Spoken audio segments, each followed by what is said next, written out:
السلام علیکم ورحمۃ اللہ وبرکاتہ۔ دس از طارق۔ آج میں آپ کو کچھ سنانا چاہتا ہوں جو میں نے کچھ ٹائم پہلے لکھا، تو سوچا آپ لوگوں سے شیئر کر دوں، کیا پتہ آپ کی فیلنگز اور میری فیلنگز ایک جیسی ہوں۔ چلیں شروع کرتے ہیں۔ نہ کوئی راستہ ہے، نہ کوئی منزل ہے، نہ کوئی مقصد ہے۔ نہ کوئی راستہ ہے، نہ کوئی منزل ہے، نہ کوئی مقصد ہے۔ تجھے چھوڑ کر سب سے مانگا میں نے، سب نے ہی مجھے ٹھکرا دیا۔ عزت نفس کو میری کچل دیا۔ قدردانوں نے بھی بے قدر کر دیا، سب نے مجھے اکیلا چھوڑ دیا۔ دل کو میرے توڑ دیا، قدردانوں نے بھی بے قدر کر دیا، سب نے مجھے اکیلا چھوڑ دیا۔ دل کو میرے توڑ دیا۔ ناکامیابیوں نے مجھے گھیر لیا، بے بسی نے مجھے جکڑ لیا۔ مایوسی کی لہر نے مجھے سمندر میں ڈبو دیا۔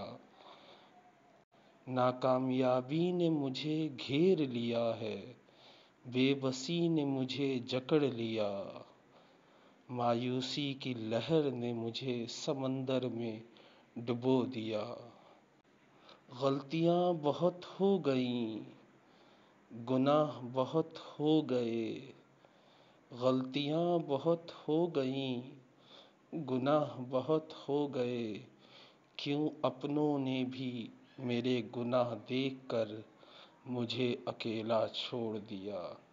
کیوں اپنوں نے بھی میرے گناہ دیکھ کر مجھے اکیلا چھوڑ دیا۔ بے شک میرے گناہ معافی کے قابل نہیں ہیں، بے شک میرے گناہ معافی کے قابل نہیں ہیں۔ شرم آتی ہے کہ کس منہ سے مانگوں معافی۔ شرم آتی ہے کس منہ سے مانگوں معافی۔ اپنے گناہوں کے خوف سے ہی مانگنا چھوڑ دیا۔ اپنے گناہوں کے خوف سے ہی مانگنا چھوڑ دیا۔ بہت اکیلا ہوں میں، بہت تکلیف میں ہوں۔ بہت اکیلا ہوں، بہت تکلیف میں ہوں۔ میرے بد نصیب جسم کو بھی میری روح نے اکیلا چھوڑ دیا۔